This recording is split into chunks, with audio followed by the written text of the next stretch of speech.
All right, welcome to another oral history. Today is the 13th of May. We're at the Newbury Public Library and we're here to talk with James Lord. Jim Lord, and also in the room, Judy LaPorte. and McBain. and I'm Sally Harris.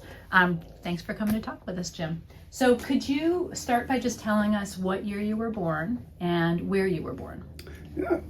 I was born in 1958. I was born in Claremont, New Hampshire. Okay. And how did you come to be in Newbury? Well, I had moved to Keene after my father died, and then I came up here to take care of my aunt and uncle in 1969. Okay. And can you tell us a little bit about your aunt and uncle?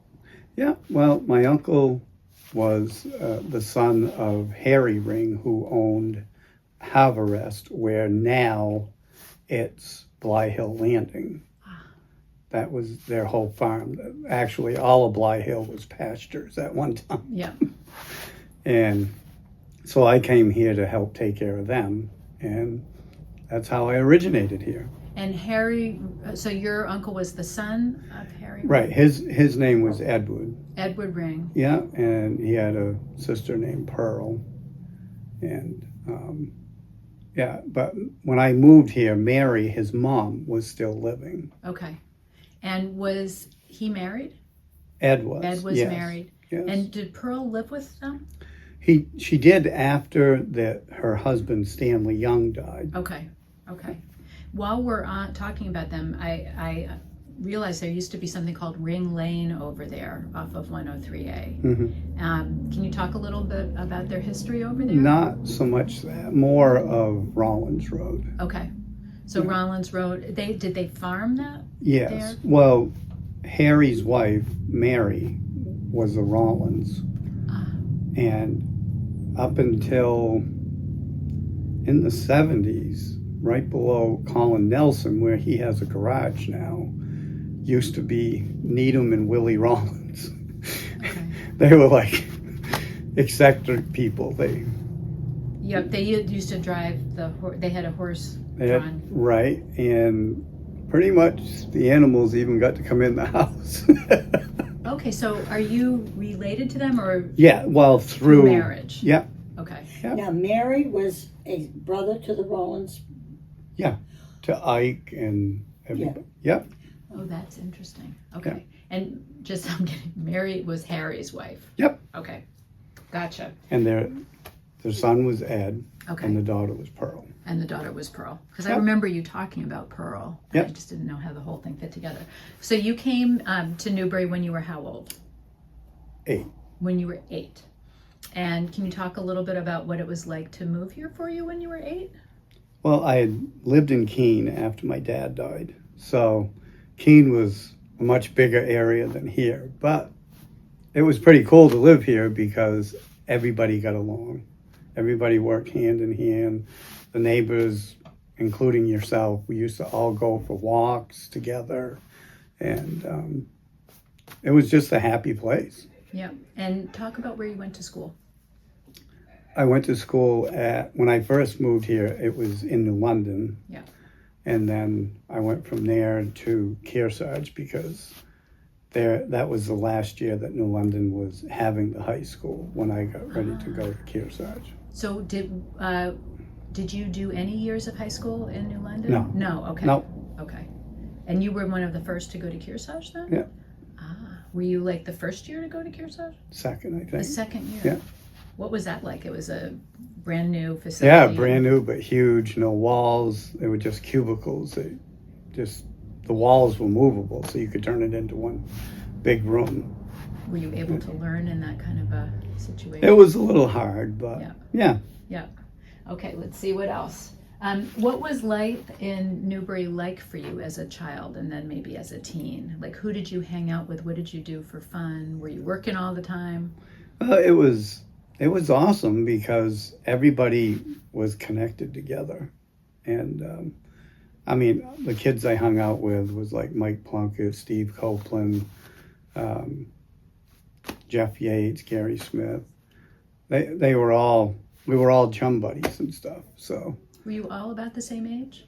Yeah, well, Jeff and Gary were older than us. Okay. And, Mike was younger, but Yeah. we all hung out together and played baseball together. And, I was going to say, what kinds of things did you do for fun? yeah, I mean, like Mike and I, we were the terrors of South Newbury. Well, no, we'd just run around at night and ride bikes till midnight and just stuff like that. I know you rode your bikes because I used to ride out and ride around and hope I would bump into you guys because it was so much more fun than not having anyone to hang out with. But the big boys, that was you. Yep. And as a teen, what did you do for fun, or or for work, or what were? Mostly I worked, and I mean, it was funny because I started out at the Goodwillies up on South Road. I thought I was, doing pretty good. My whole achievement was to make $125 for the summer. I mean, at 37 cents an hour, it took quite a bit to make $125. What did you do for the Goodwillies? We used to mow their lawn and weed the gardens. And yeah, Millie, and what was his last name? Do you remember? No, I can't remember his name either. now. Yeah. And so you did a lot of work for them. Yep. And as a teen, was it still hanging around with the same? Yeah, we guys? still pretty much hung around Yeah. with the same people. Yeah. What was your first car that you got? I actually never got a car until I went into the military. Ah. But it was a 1964 Chrysler New Yorker. Okay. Big boat. Had a rectangle steering wheel, Yeah. and I thought I was king of the world. Yeah, well, you were. So you went into the military. You graduated from high school. Yeah. And then did you go straight into the military? Yeah. You talk a little bit about that? Yeah, it was. I graduated in June. I went in the military in August, and it was pretty funny at first because it's like, well, here you go. You walk down the street with your little tiny suitcase, and you were gone. I mean, it was pretty tough because I mean, you're the one leaving, and all your friends are staying. Yeah. So. Yeah. But other than that, it was a good thing. And talk a little bit. I think you were in Devon's. Yeah, well, when I first went in, my uncle Ed had told me not to join the Airborne. That was the first thing I signed up for. Yes. Yeah. And yeah, tell Well, us just, about I mean, he was a paratrooper in the Second World War. Yeah. So Wow. I said, well, I guess I can do it too. So I did, and then I got to stay at Fort Bragg for like 3 years, and then I went to Fort Devens for 2 years and to Germany for 3 years. that. Okay. And what were you trained to do there? Mostly heavy equipment. Okay. Yep. So mechanic? No, stuff, no, or jumping? operating dozers Okay. and stuff like that. Okay. The way it made into my young mind was that you were jumping out of planes with heavy equipment. That's Exactly. Oh, did you do that? Yes. Oh, okay.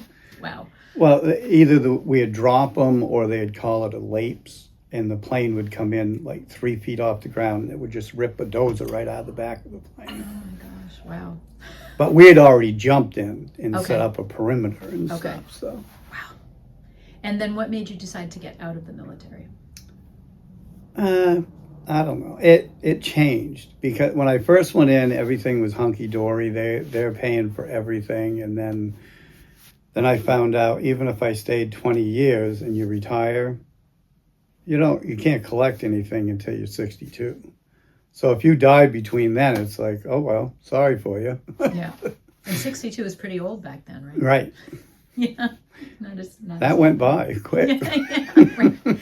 So you came back, and what did you do when you came back? When I came back, I worked for the town of Newbury. Okay. Doing heavy equipment and stuff like that. And then I went to work for Silver Bear Tree Service. Okay. Yeah. And then after that, you...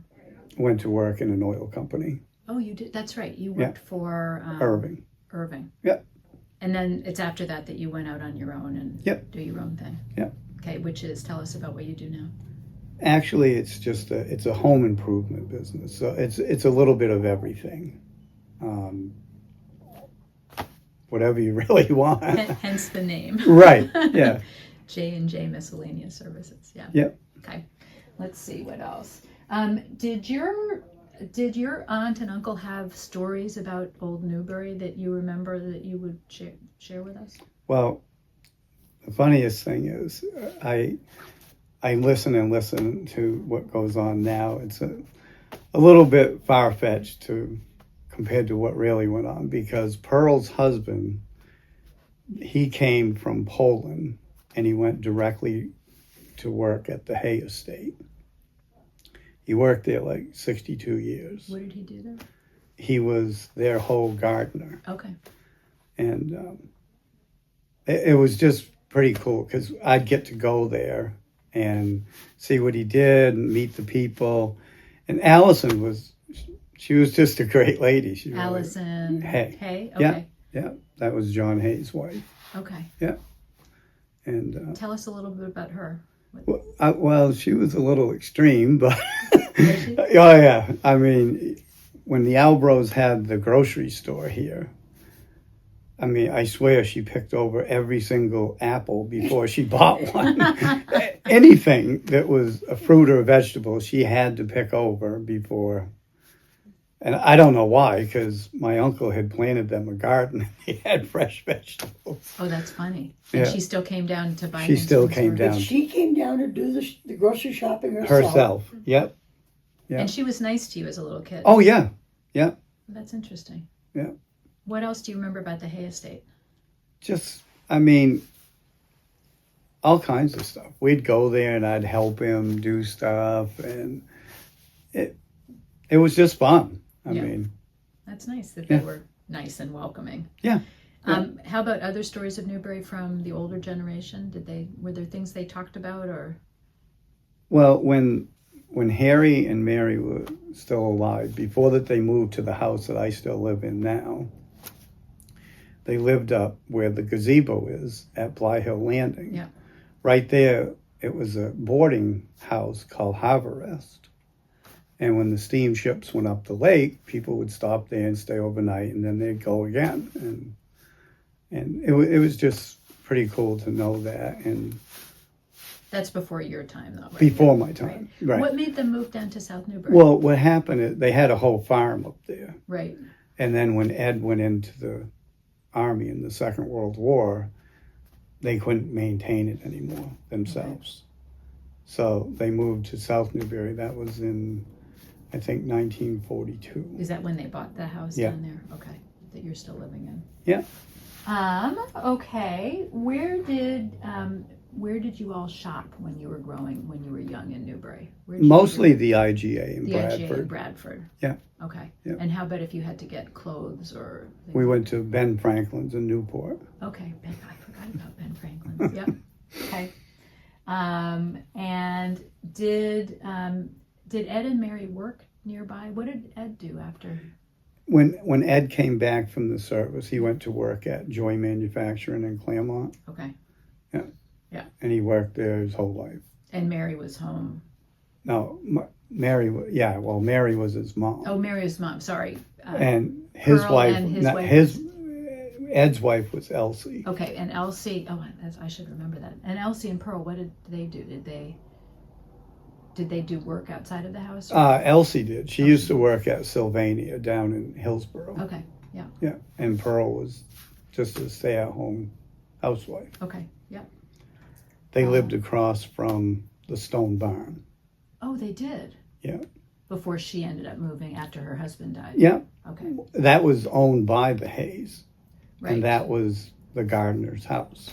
Oh, that was the gardener's house, the stone barn? No, The one across the street from the Yeah, stone barn. yeah. And the stone barn was no longer owned by the Hayes at that point, was No, it? Okay. no, that was owned by the Wassermans, Okay. and Buck Trudeau was their gardener. Okay. You know all the gardeners. Oh yeah. You worked your way through the gardeners. What was the community like in Newbury? You talked about this a little bit, but talk a bit more about what was it like living here community-wise? Were there groups that you were part of, or?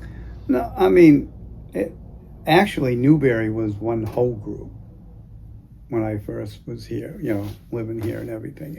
Everybody got along. I mean, and even today, most of the people get along. It's not too many outsiders, but I mean, if you needed a hand, someone would come give you a hand, and Is it different today, do you think? it is. Yeah. Yeah. In what way? I just think that from the world growing, Right, that Yeah. it's not as kind as it was. right.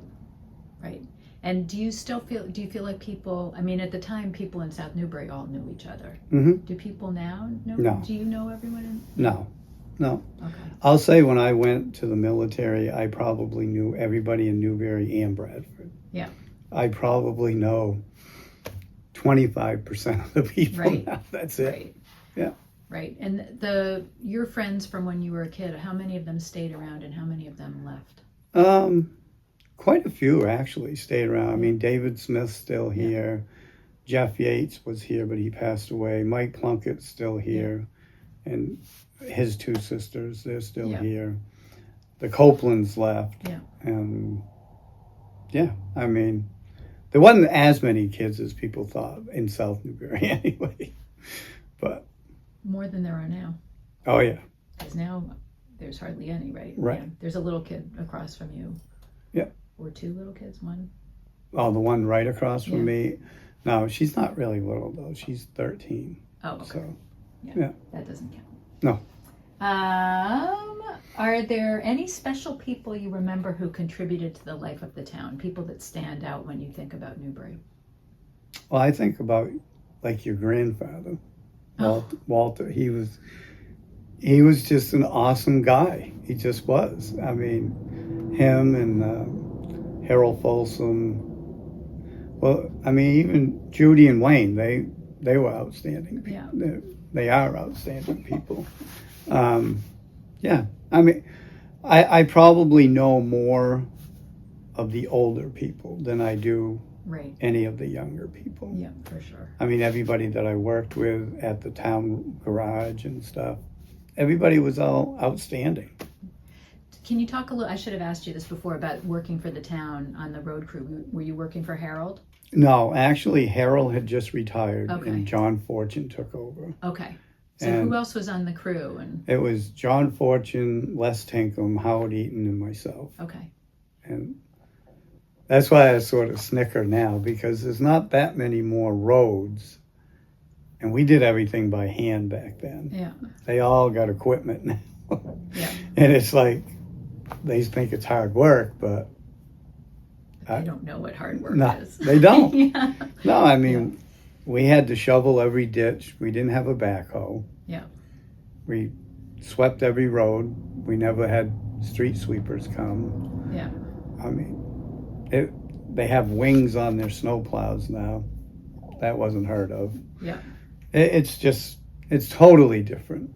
But I mean, I think the people that moved here, the mentality is totally different too. It's like most of the people now, they see the first snowflake and they're calling the road agent, you better get out here. Right. I mean, back when Harold and John was there, you'd have to get 6 inches of snow before you even thought about going out.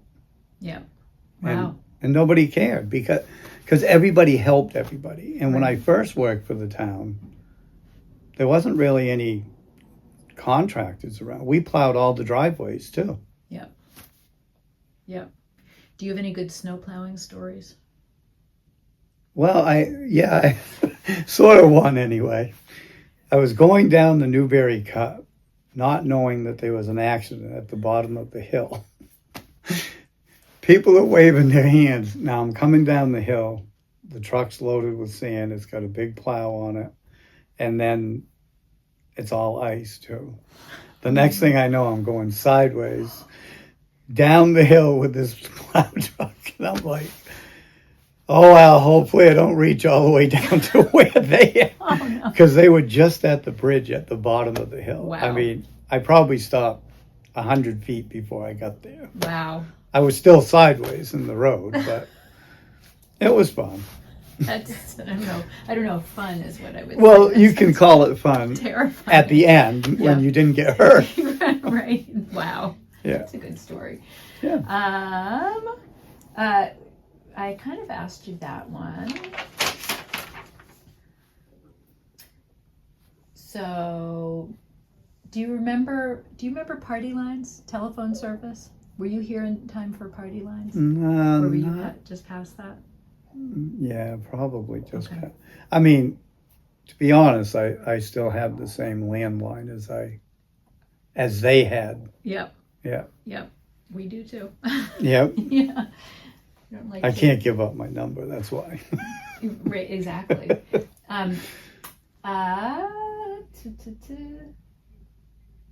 What were the mountains and lake like then as compared to now? Any changes, or does it feel like the same? Oh no, it's a total change now. I mean, when it was just run by the state, it's totally different than what it is Yeah. now. I mean, there's a lot more people here, a lot more traffic. I don't know if that's good or bad, but Right. I it's, think there's different people that think about it differently. well, right. I mean, it's almost like they should almost have a lane that goes just to the mountain, because if you live here and you have to go to Newport, Yeah. and one day, not long ago, the traffic was backed up to Ledge Hill. Wow. All the way to the traffic circle in the Yeah. mountain? Wow. There was 8,500 people on the mountain. Wow. Yeah. That's crazy. Yeah, I couldn't get out of my drive to go to church that Sunday. Exactly. Yeah.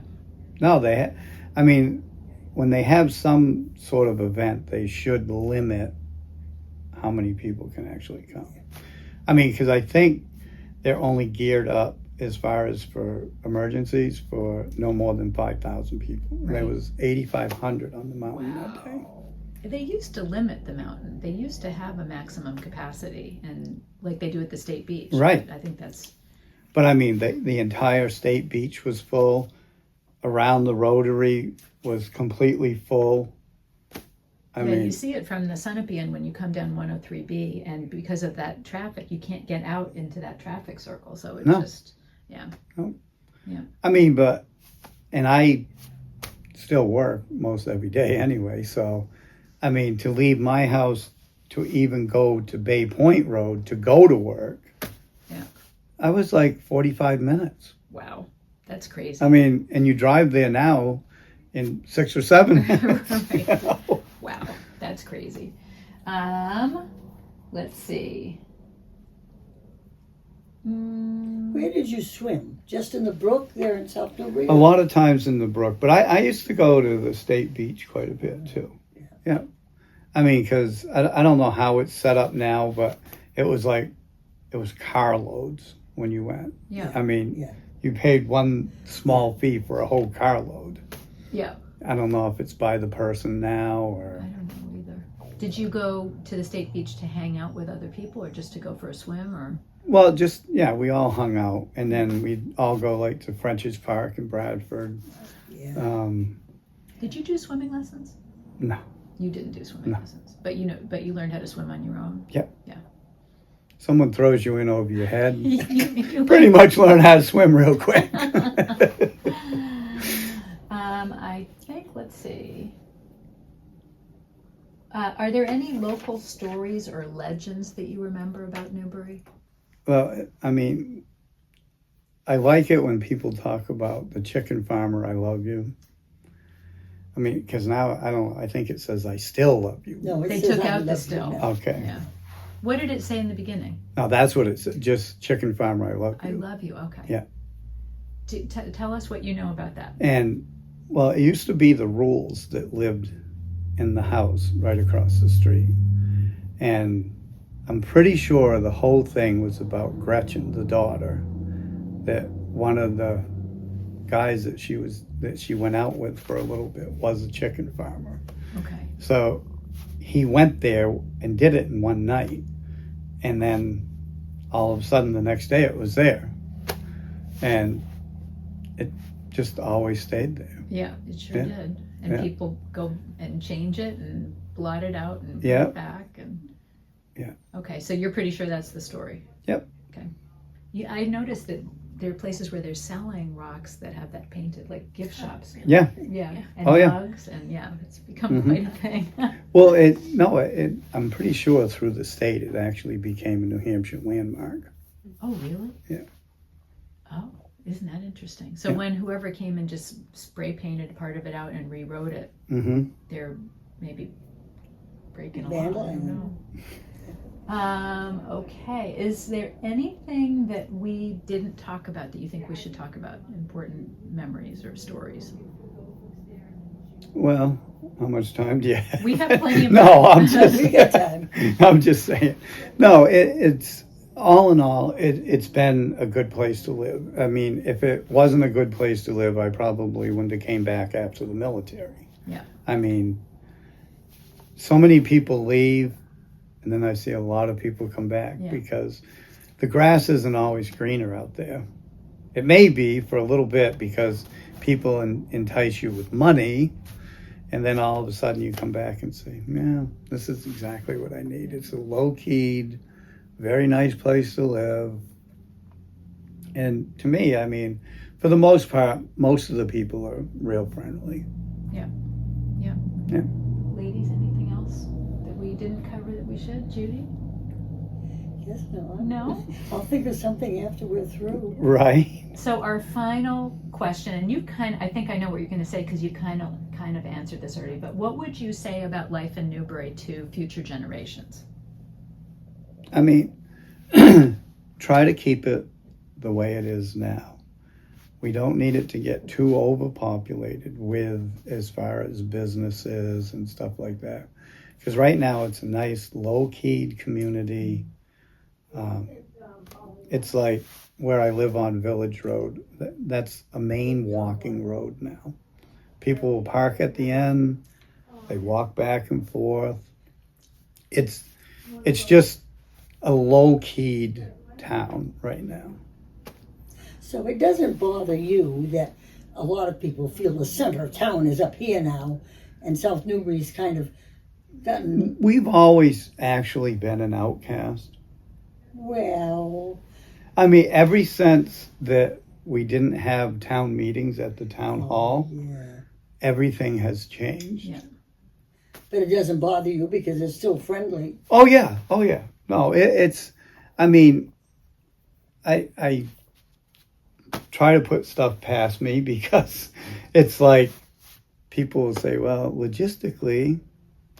I mean, that's why I said, well, logistically, why wouldn't we have the town shed up here? Because I mean, and it's almost like it's because they're working people and they got to be put aside someplace.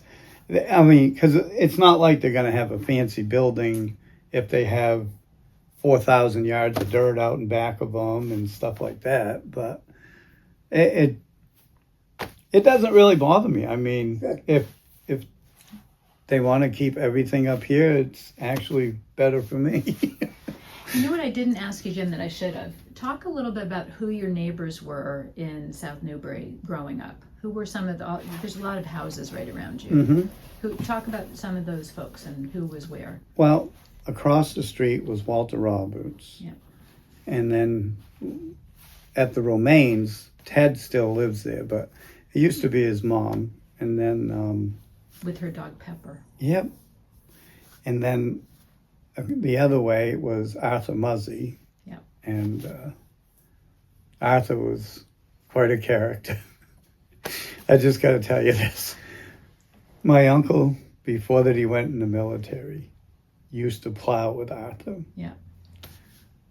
And my uncle says to him one night, Arthur, would you mind if I had a candy bar? Because he had some in the truck. He turns right around, looks at my uncle and says, Ed, I paid 5 cents for that candy bar. If you've got 5 cents, you can have it. But the sweetest guy that you ever met. And then, I mean, all the old people I knew, Alton Chafee, the Copelands. Talk about the Chafies a little bit, because I remember all the big boys, that's you and Mike Plunkett and Gary, hanging around with Mr. Chafee. He was like the coolest guy going. We'd go to his house and you'd listen to him answer the phone. And you wouldn't know if it was somebody high and mighty on the other end, but he'd answer the phone ABC, like it was ABC News. But it was Alton Brett Chafee. That was his license plate too. Right. Him. But the funniest thing was Mike Plunkett and I would go to the dump with him. And this is when Frank Mikitoshis was the dump guy. We would ride in the trunk. So that when Frank opened, well, you could crawl. This was the first car I ever seen. You could crawl from the back seat into the trunk. So Al, he would drive us up there with only one bag of trash. So we'd hurry up just before we got to the dump. We'd flip down the back seat and crawl into the trunk. So that when he opened up the trunk to help Al get the dump out, we were in the back of the trunk. It was just awesome.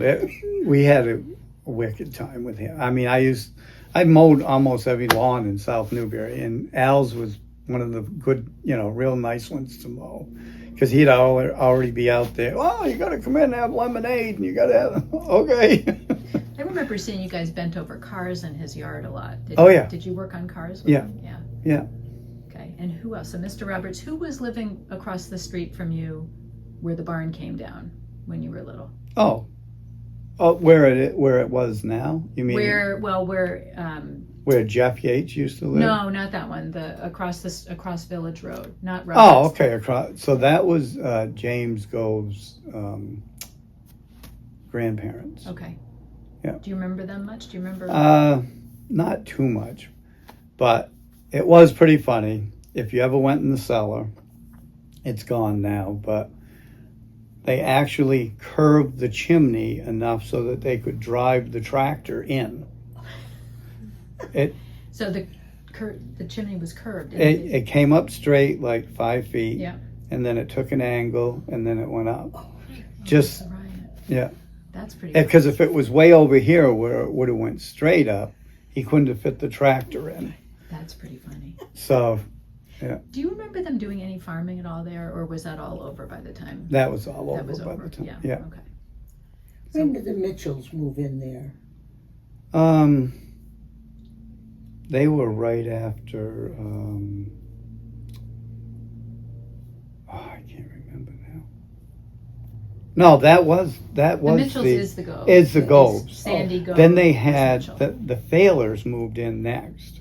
Oh, They were awesome too, but they were so funny because they were city people. Yeah. And I mean, that's how I refer to them. They would net suckers in the brook, and then they had to cook them in wine and then serve champagne for dinner. Oh, that's a riot. Yeah. Wow. Yeah. I'm trying to think. I think we covered all the people that were right. Yeah. The close neighbors. Okay. Yeah. I don't have anything else to ask. I think this is great. Thank you so much for coming and talking with us. Yes. Thank you very much for having me. I mean, She didn't. Yeah. Shut up. Oh,